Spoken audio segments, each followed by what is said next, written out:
Pero había una tribu, no recuerdo su nombre, pasé en el nombre.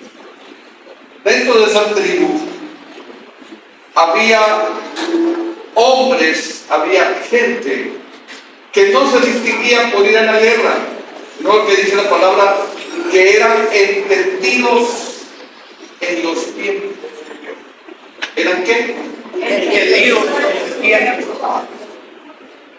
Eran entendidos. Y este es el tiempo, amigo y hermano, que usted y yo meditemos en eso. Ser entendido del tiempo que usted está viviendo. La Biblia dice que estamos viviendo los últimos días antes de la venida del Señor. Amén. Que acabaron los amenes. Amén. Lo repito. Estamos viviendo días en donde está cerca la venida del Señor. Amén. Y una de las lecturas que Jesús hizo, porque cuando Él vino, una de las formas de provocar al Señor para hacerlo caer en una trampa de ignorancia, es que los líderes espirituales de aquel entonces mandaron enviados, personas que le hicieran preguntas cauciosas para ponerle, como dice el mexicano, 4. Y entonces le preguntaron los líderes principales, le dijeron: maestro, sabemos que ha venido de Dios, porque nadie que haga las obras que tú haces puede negar eso. Solamente te pedimos que nos muestres una señal. Y el Señor le dijo: esta generación perversa demanda señal, pero señal no le será dada. Solamente la señal del profeta Jonás. Porque Jonás estuvo, dijo, en el monstruo o en el pez grande, y lo quiere ver así, 3 días. Y al tercer día fue vomitado a las orillas de donde no quería ir. Así será el Hijo del Hombre, hablando de la muerte de Jesucristo. Un día el Señor va a venir en las nubes. Pero, ¿qué es eso de que va a venir en las nubes? Sino que antes de venir en las nubes, Él ya vino una primera vez. Y solo hay un pueblo que no le reconoció en esta primera venida.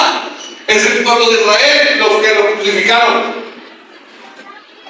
Y la Biblia dice que cuando Él venga en las nubes por segunda vez, las naciones de la tierra lamentarán.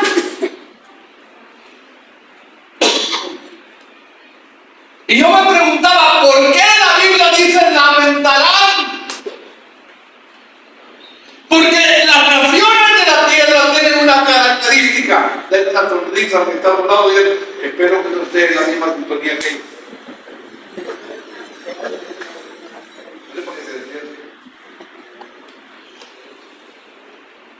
¿Cuál es la característica de los que van a lamentar que Jesucristo venga? Porque ellos no van a estar en la sintonía de la primera venida.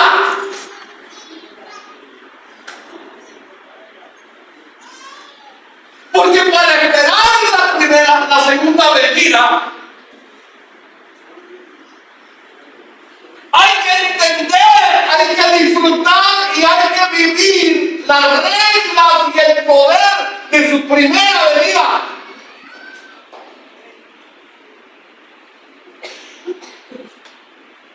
Y es de eso, en el nombre del Señor, que el Señor me inquietó hablarle a esta congregación en esta mañana.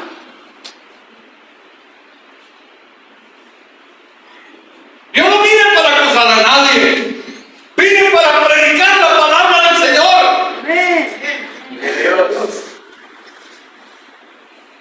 Porque que le pongo bíblico es que es como los días de Noé.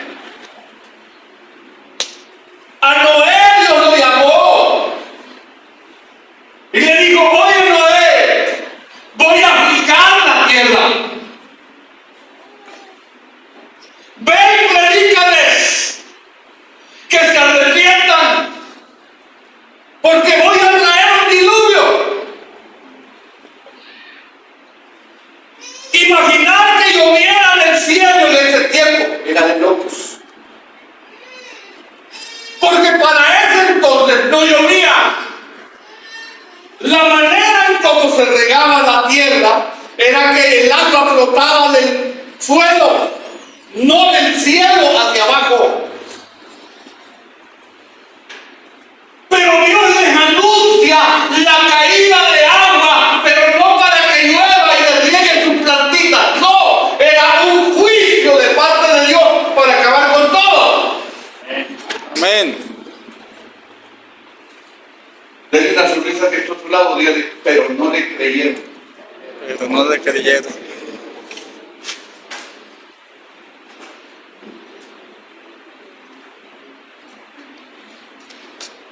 La cosa se va a poner terrorífica. Y cuando Jesús predica acerca de su segunda venida, dice que será como en los días de Noé.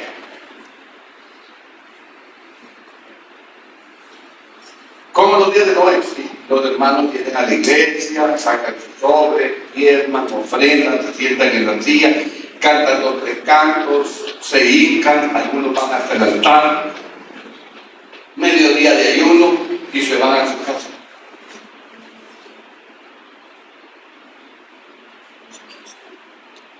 Pastor, eso es malo.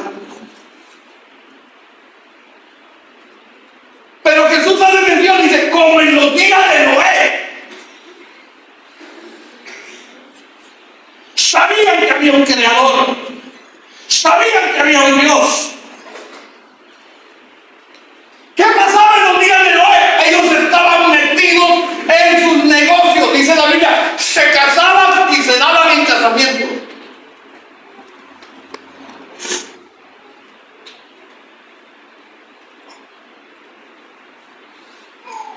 ¿A dónde quiere llegar este loco? Estará diciendo usted, ¿verdad? Otra ilustración de Cristo es que él puso una parábola. Y en esa palabra dice que llamó obreros, llamó gente a que viniera a su reino, a su viña. Y uno le dijo: sí voy a venir, y no vino. A otro llamó y le dijeron: no voy a ir, pero en el transcurso que dijeron no voy a ir, se arrepintieron y siempre sí fueron. Ahora pregúntale que a tu lado, dale una sorpresa. Tú eres de los que dices que sí, después dices: dijo mi mamá que siempre no.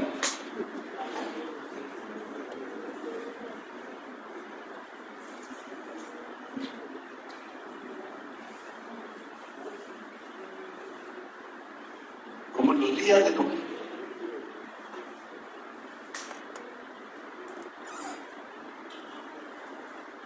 En los días de Noé había un renacimiento falso,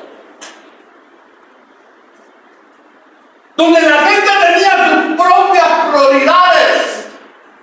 Yo siempre he comparado el tiempo de Noé y nuestros tiempos como aquel que tiene un pastel y anuncia que va a hacer una fiesta de pastel, pero cuando va a repartir el pastel, él no está pensando en que se acabe todo el pastel en la fiesta. Empieza a cortar las tajaditas de pastel que parecen páginas de libro y la reparte. Y que está cortando, si se pasa, no, espérate, la dije muy pesada. Porque quiero que el pastel entero me quede a mí para comer después.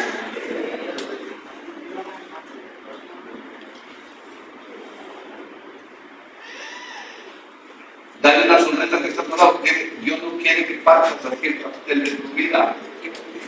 No quiere que le des una tajadita, lo quiere todo.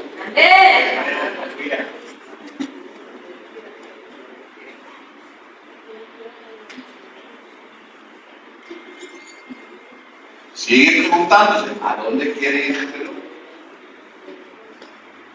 Entonces, con esa armadura en mente que acabo de decir, con esa introducción, es que cuando Jesús empezó a predicar,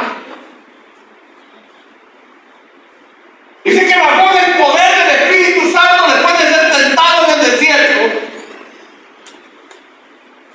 Y me cautiva a mí la palabra que dice, entre otros, Mateo, dice, y predicaba el evangelio del reino de Dios, diciéndoles, arrepentidos y convertidos porque el reino de los cielos se ha acercado. Amén.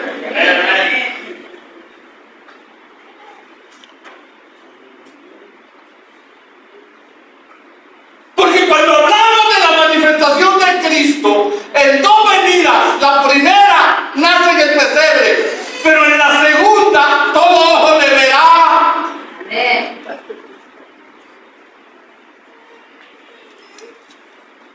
Es para lo mismo.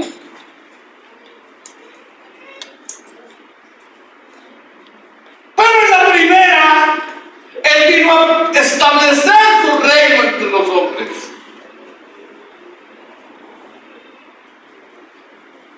Él no esperaba que usted se arrepintiera. Él no esperaba que usted le tirara como cuando entró a Jerusalén, palmas, alfombras, coronas, y que usted dijera, Hosana, al hijo de David, bendito el que viene en el nombre del Señor.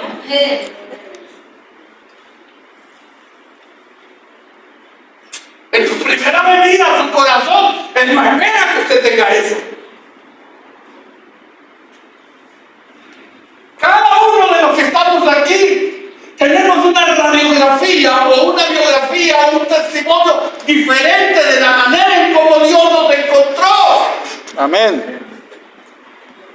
Pero un común denominador de esa realidad. ¿Cómo se llama usted? Josecito, dos realidades. Yo no sé cuánto tiene viviendo esta iglesia. Yo tengo más de 50 años.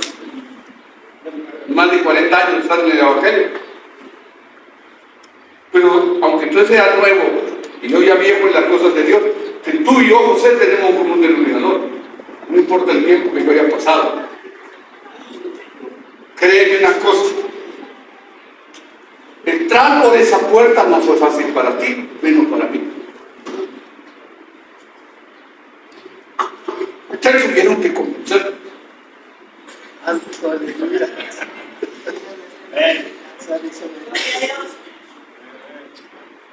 Yo no sé lo que te convenció. Te voy a hablar en mi idioma de allá de mi tierra. No sé lo que te convenció vos. Pero a mí me bajaron a pedradas. Yo el día que entré en la iglesia era para burlarme de los hermanos. Y de repente que estaba enfrente con una guitarrita de palos que son como 6 cuerdas y tenía 4, pues se le arrebataron 2. Cantando tunga, tunga, tunga los coros. Dejó la guitarra, agarró la Biblia, leyó un pasaje y luego dijo, así dice el Señor, ese que está atrás de camisa tal, ha venido a burlarte, pero Dios te dice, hoy, el amor de Dios te toca. No, hombre, chiqui. Por eso te digo que pedradas de la. Entonces su primera venida, no vino un ángel, no vino un mero mensajero, porque primeramente el Señor, el Dios de los ejércitos, para anunciar su reino, le mandó al rey un mensajero. Ese mensajero era un segundo Elías. Ese segundo Elías era Juan el Bautista. Y él vino pregonando, enderecen el camino, hagan pequeños los valles, hagan caminos donde está pedregoso, porque por ahí va a pasar el Rey de Gloria. Amén. Amén.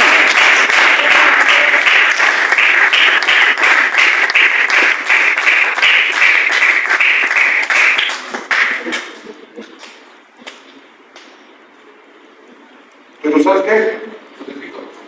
A los que vino Juan, el segundo Elías, no les creyeron.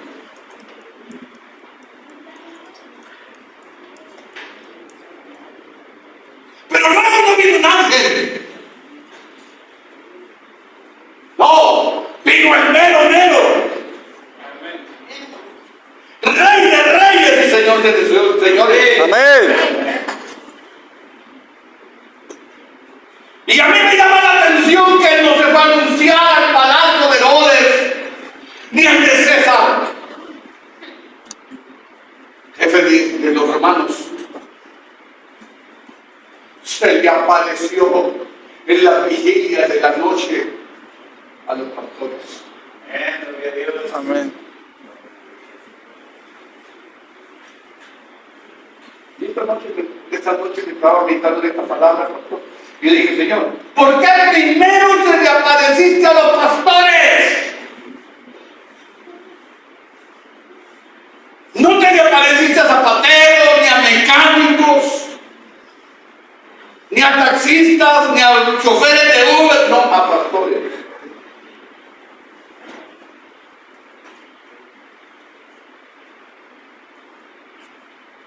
A los pastores se les dio la visión de los ángeles cantando gloria a Dios en las alturas y en la tierra paz, anunciando la venida del Señor.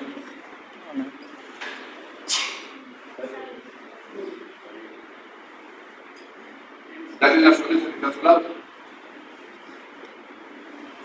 y dile, cuida a tu pastor. Amén. Quiero pastor. Dale una sonrisa y dile, contra tu pastor. Oh, no, no.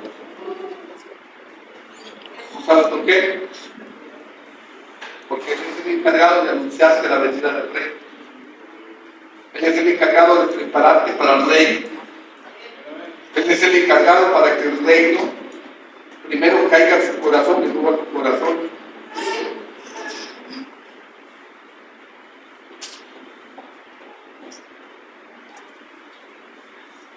Pregúntale al que está a tu lado, ¿a quién es el primero que te anunciaron el reino? A los pastores. A los pastores. Amén. Iglesia, nunca olvides eso.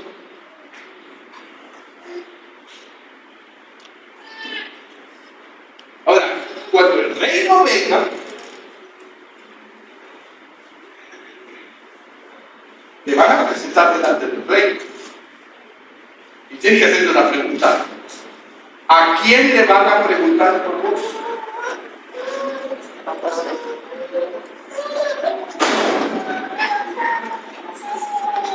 José, ¿qué te llamas? Rodríguez. Te van a llamar José Rodríguez, presente. Solamente van a mencionar tu nombre, José. Y lo primero que el rey del reino de Dios va a preguntar, ¿quién es el pastor de este?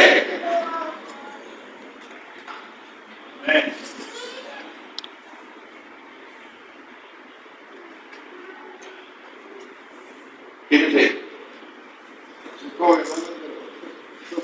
Ah, muy bien. ¿Cómo se llama? Pero no le voy a preguntar a Mónica.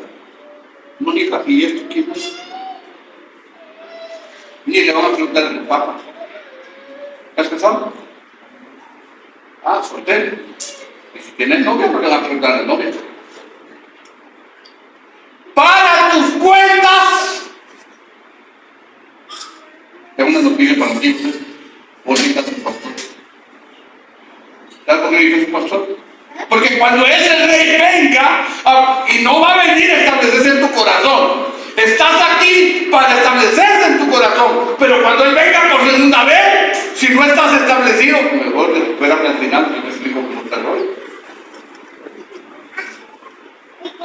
Pero cuando se trata de dar cuenta, ¿verdad que el nombre de Cana me trae? Ese es el pastor de esta iglesia. Y si vos es la segunda, la primera vez que venís, a él le van a preguntar por vos. Y él va a dar cuentas.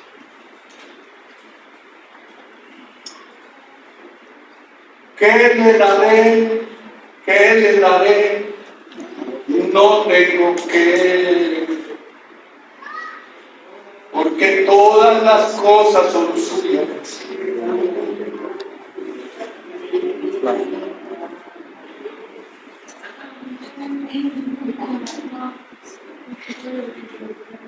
Bendito sea el nombre del Señor. Amén. Amén.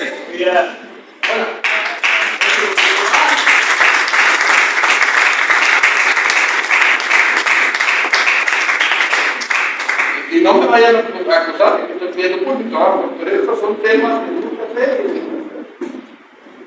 Y a mí me dieron un requisito nomás hoy. A ver hasta cuándo para dar. Pero bien, qué requisito. Pero el punto que yo voy a ministrar es este. Entonces, usted debe estar interesado de cómo es el asunto del reino de los cielos.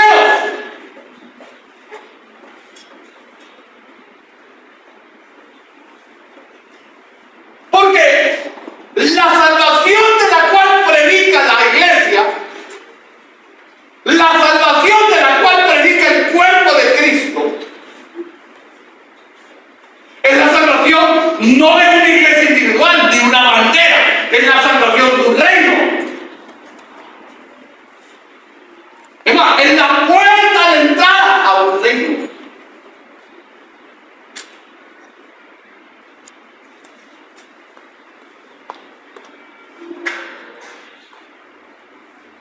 El Señor perdona tus pecados, José, para meterte en tu reino. Jesucristo dio su vida por ti para meterte en el reino de Dios. Y cuando Él venga a repartir, Él va a decir: venid a entrar, bendito de mi Padre, al reino preparado para vosotros. Amén. Pero para no hacerse la más larga, en el capítulo 5 de Mateo, versículo 1 en adelante, Jesús empieza un mensaje, se llama el Sermón del Monte, en Mateo, también está en Lucas. Pero fíjense que donde está José más explicado y completo el sermón del reino, del monte, es en el Evangelio de Mateo. Pero el Evangelio de Mateo, que son 4 evangelios, mira, es un solo evangelio. Pero el evangelio se explica a partir en la Biblia, bajo la guianza del Espíritu Santo, a partir de 4 lentes. Es decir, 4 hombres escribieron guiados del Espíritu Santo para escribir de las mismas cosas 4 versiones de los mismos. ¿Cuáles son? Mateo, Marcos, Lucas, Juan.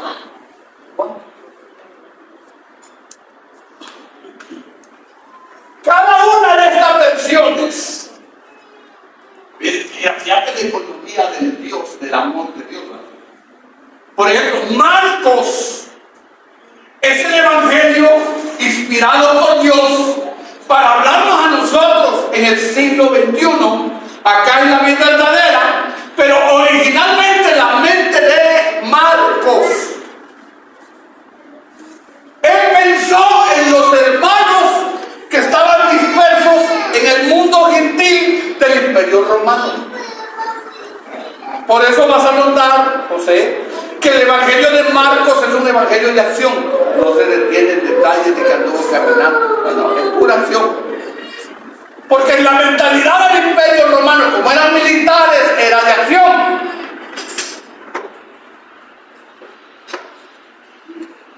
Lucas es otro evangelio, pero para los gentiles. ¿Qué gentiles? Los griegos. Y vas a notar algunas características de Lucas.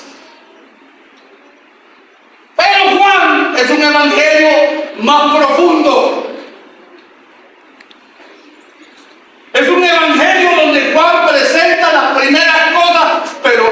una sonrisa estacionada para una iglesia madura en la palabra.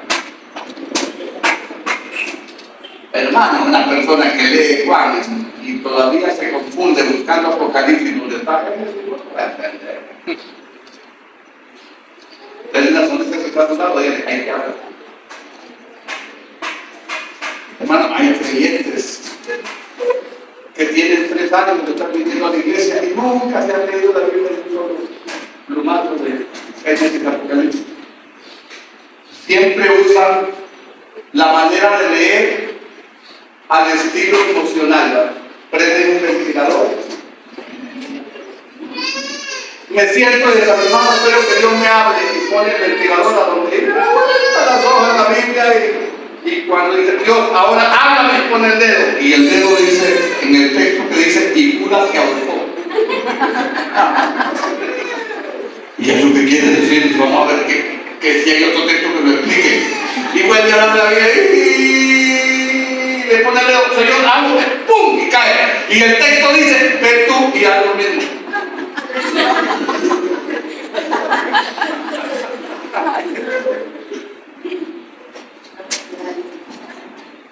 Esa es una manera devocional que se llama la ruleta rusa.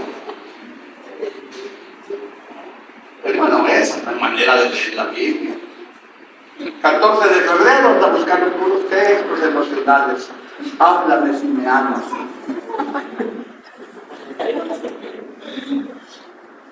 Cuando Dios habla hoy financiera, cuando tiene problemas de la bolsa, Señor, háblame de puros textos que hablan de prosperidad. Vamos a dejar el comercial. Ahora, búsqueme por favor Evangelio de Mateo, capítulo 5, versículo 1.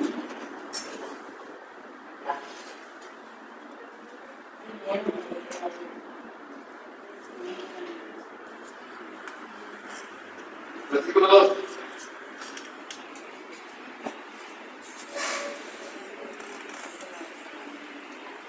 Vio al otro lado las multitudes, dice, y abriendo su boca, ¿qué? Les enseñaba diciendo. Versículo 2.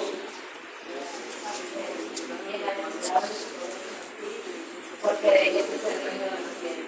Mire qué tremendo.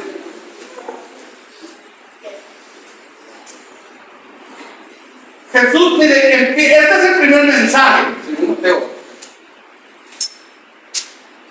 Bueno, yo sé que lo que a usted le apasiona en la Biblia, a usted le apasiona ver, hay gente que le gusta ver puros Netflix en la Biblia, puras películas de acción, demonios.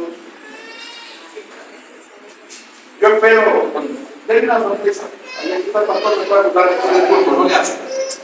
Hay pentecostales de Netflix, Netflixteros, una serie de acción en la Biblia. No, pastor, no me predique enseñanza, a mí predíqueme de milagros, de hablar en lengua, de patalear y de brincar y de sudar. Eso es lo que produce un cristiano de Netflix. Ahora, los netflixeros son una serie de acción y de terror. Acción y de terror. Porque ya cuando vienen las emocionalistas, va esas de romance que ya no les gusta. Pero aquí la Biblia dice, abriendo su boca, ¿qué? Versículo 2.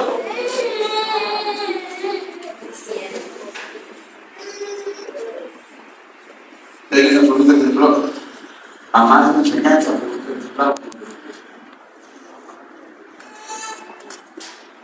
Les enseñaba diciendo, bienaventurados los que los pobres de espíritu. ¿Por qué? Porque de ellos es el reino de los cielos. Mire, aquí el Señor le está poniendo un signo de propiedad a un grupo selectivo.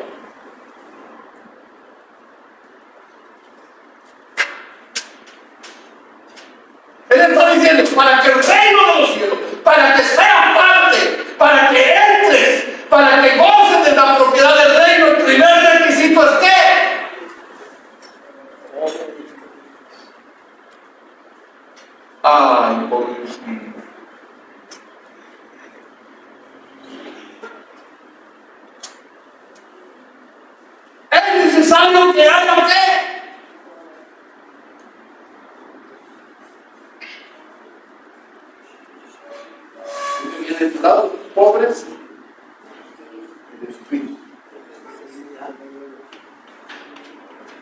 hermano, pastor, ya no voy a ir a la iglesia, quiero ser pobre. Ya no voy a adorar, quiero ser pobre. Ya no voy a trabajar, quiero ser... No, estamos hablando de pobreza.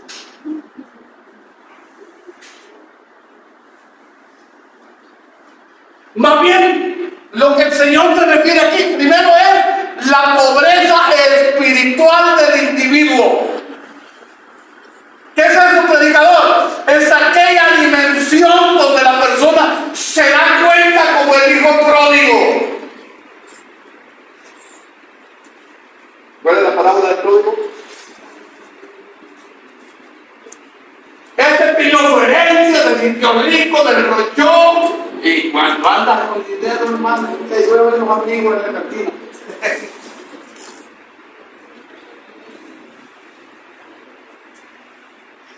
Mira, sacate un carro y pararte en la colonia. Se van a querer subir en tu carro hasta los que te odian. Mira, José, don José. Hay dinero en la bolsa. ¿Quién me va a invitar? Pero cuando andas, como dice Papi Tierra, palmado sin nada en la bolsa, ni las puntas se te pegan. Desde mi sangre trae. Entonces el hijo pródigo, cuando se dio cuenta que tenía dinero, empezó a repartir y tenía amigos. Pero dice la Biblia que llegó un momento en que hubo una gran hambre y a él se le acabó.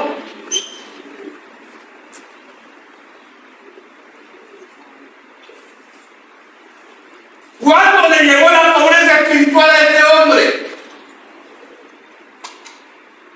Cuando primeramente las circunstancias se le dieron cuenta, ya no había en la bolsa, ya no había recursos, ya no había amigos, ya no había nada, ya no tengo de dónde agarrarme.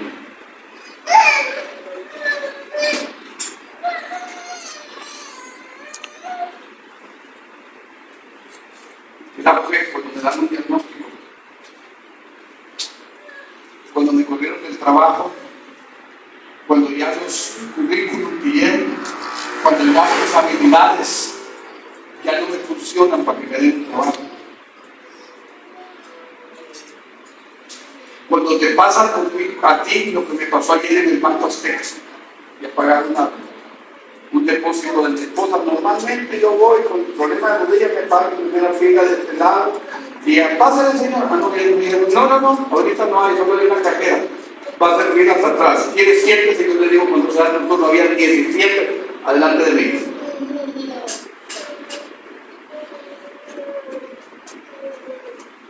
No funciona. Donde nada funciona.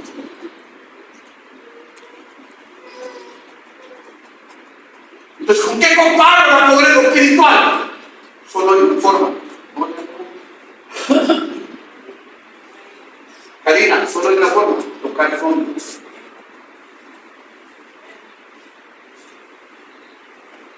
Cuando examinas tus recursos intelectuales, cuando examinas tus recursos espirituales, cuando examinas tus recursos sociales, cuando los recursos familiares te fallan, todo el mundo te dio la vuelta, que es el fondo.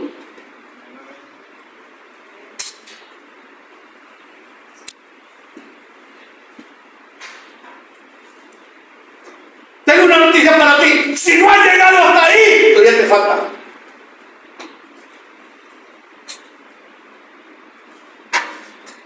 Pero si con esta predicación sientes que llegaste ahí, pastor, ahí donde estoy, ya no hay nada, ya no tengo de dónde agarrarme, de dónde soportarme, ya mis influencias políticas.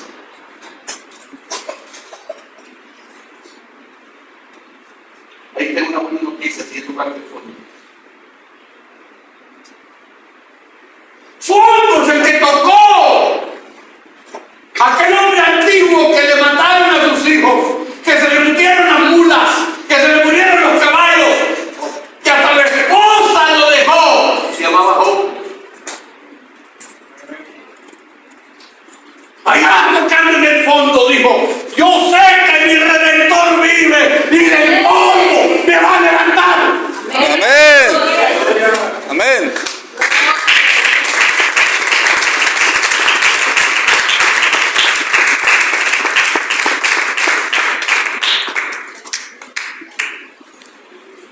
se dice usted? Alejandra. Alejandrita, usted se estará preguntando, ¿será que me tengo que quedar en la calle y arruinar, quedar ahí? No. Tengo una noticia por usted no tiene que llegar hasta allí. No tiene que vender su casa, no lo tiene que dejar su marido, no le tiene que pegar un cáncer, no le tiene que pasar un tren por encima, no lo tiene que deportar de Estados Unidos y venir con una mano atrás y otra adelante. No, la Biblia dice, bienaventurados los pobres de espíritu. ¿Quiénes son esos? No son los que abandonan riquezas en sí. No son los que se quedan en la calle. No, son los pobres en espíritu. Son aquellos que le dan permiso, que dejan trabajar al Espíritu Santo, que llega un momento en su vida, aunque ignoren, aunque sean soberbios, llega un momento, una atmósfera de parte de Dios y se para sobre ellos el Espíritu de Dios. Amén.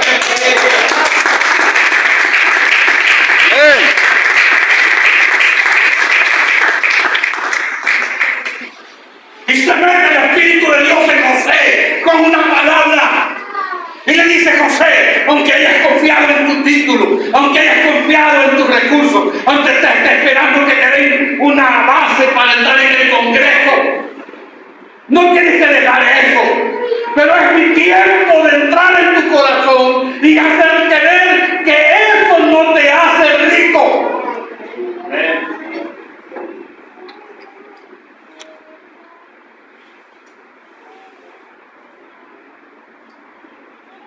La pobreza espiritual es aquella donde entiendes que delante de aquel que creó en su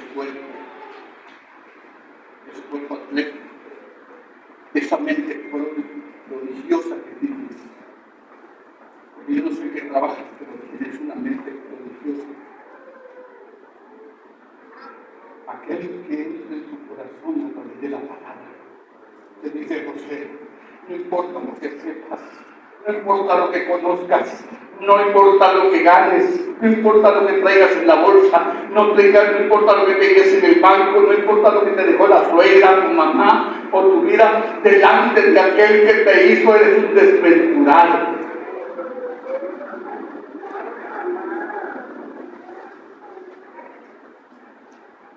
Por eso dice, por eso es que hay himnos que nos caen otros hasta los cristianos. Somos polvo y nada más. Somos polvo y nada más. Y yo digo que hay otra cosa más baja. Yo lo canto así: polvadera y nada más.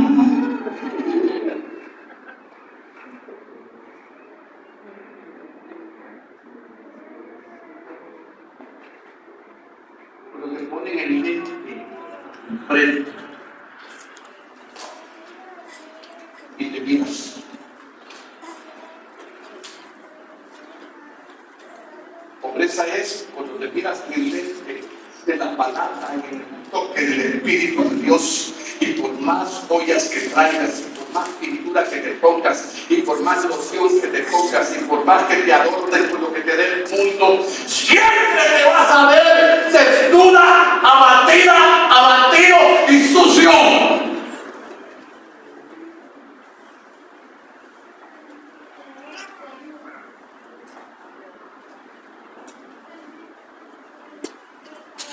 Eso no lo puede provocar la vida verdadera. No lo puede provocar un religioso, un ministro. No lo puede provocar nadie. Solamente el Espíritu de Dios a través de la palabra. Amén, amén.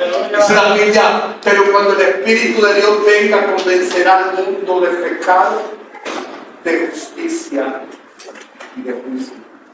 Amén. ¿De qué? Juicio.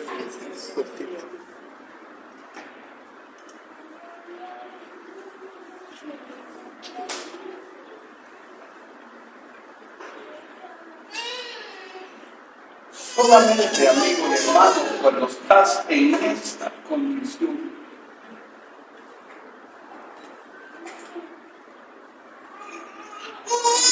tu tamaño de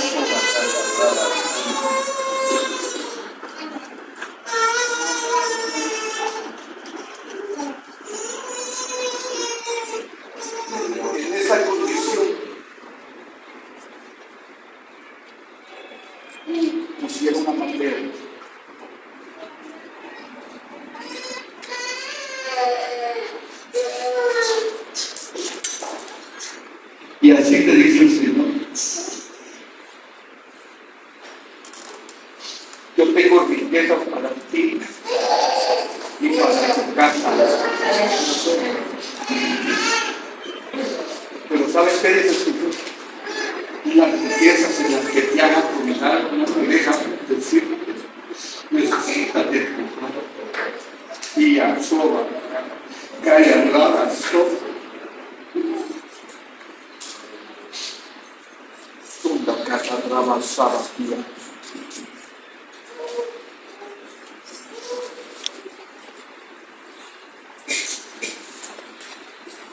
Por eso que cuando Jesús estaba en el templo,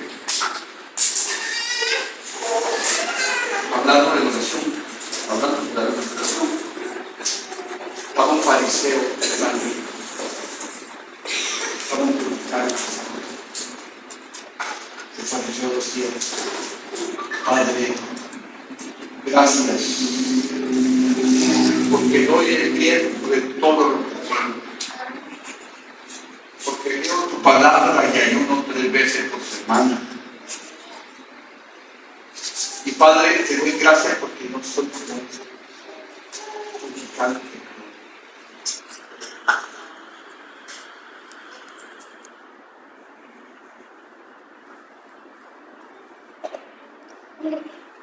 Soy pobre en espíritu, solamente tengo ojos para mirar en el espíritu de Dios.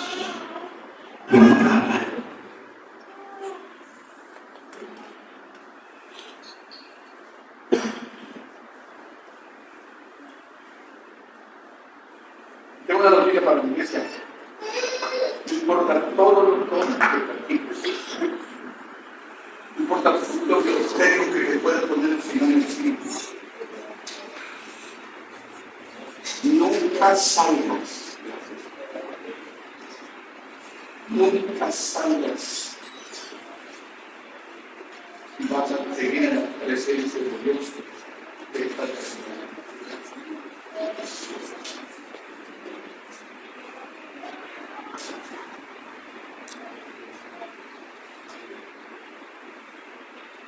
Porque la pobreza espiritual es una condición para entrar en el reino.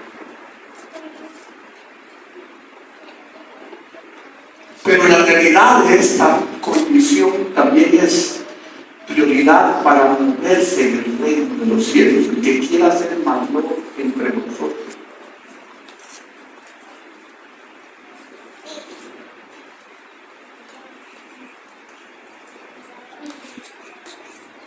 Denle una sonrisa al que está al lado de que la riqueza no es condición para servir.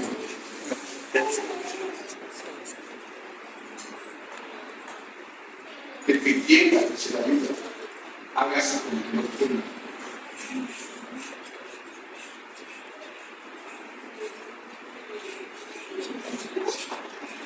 Por eso la Biblia, aunque seas ingeniero, que puedas tener compañía, se puede llevar a ser.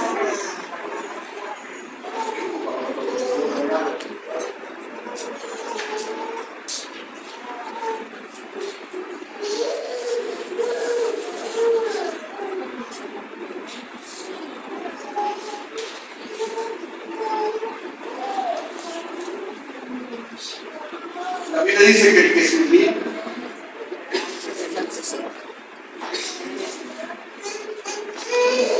y que dice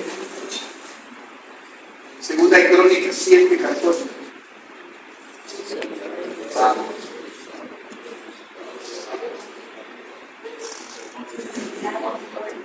Pero ¿cuál fue la primera condición?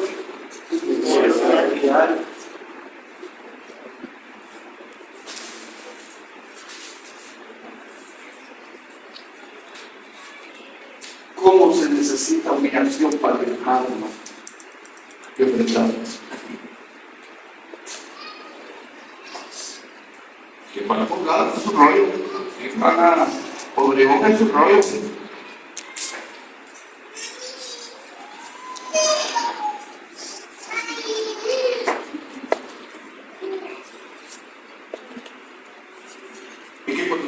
fondo.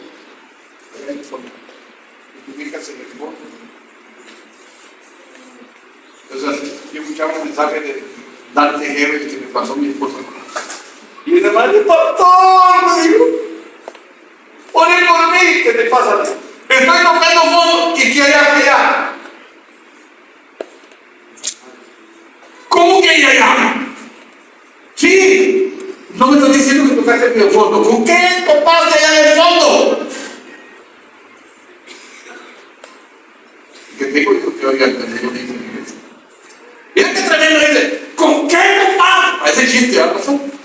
¿Con qué topaste en el fondo? En el fondo, cuando hay gente que se humilla con la humillación de Dios, se va a topar allá en el fondo con algo sólido que se llama la roca, que es Cristo. Gloria a Dios. Porque hizo un hermano que ¿qué hace? ¿Qué es lo primero que se hace cuando tú vienes a casa, hermano?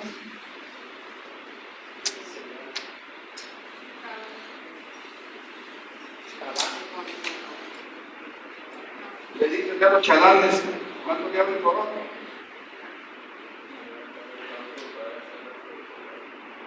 Dependiendo de lo que voy a hacer para arriba. Y si le hacen una levita infamosa, ¿qué haces?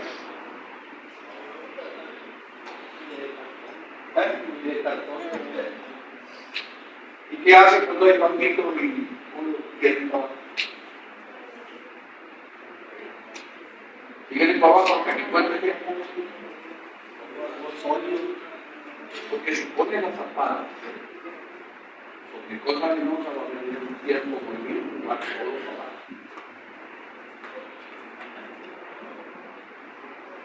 Si se humillara el pueblo,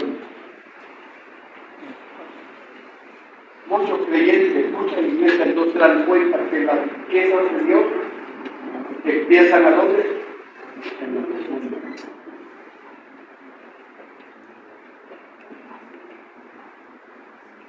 ¿Dónde, hermano? En el fondo. En lo profundo. No como la primera, como la segunda.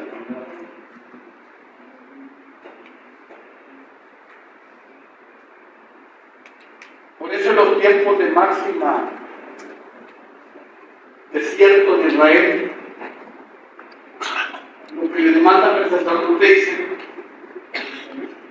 que se encierre el sacerdote en su recámara a llorar. Dice que si humillara en mi pueblo,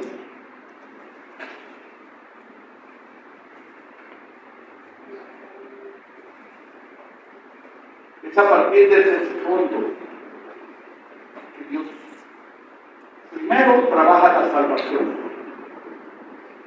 Porque José te da cuenta que no depende de ti, que si quieres ir para arriba, tienes que renunciar a todo lo que eres y tienes y entregarte en las manos del Señor para que el gobierno te ayude.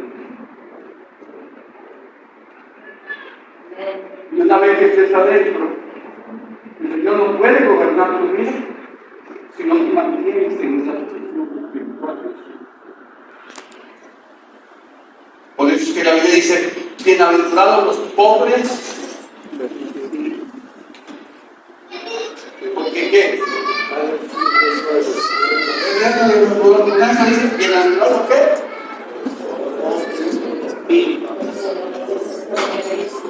Porque de ellos es el reino de los cielos. No hay otra porque ahí está la segunda. Y la segunda es bienaventurados los que lloran.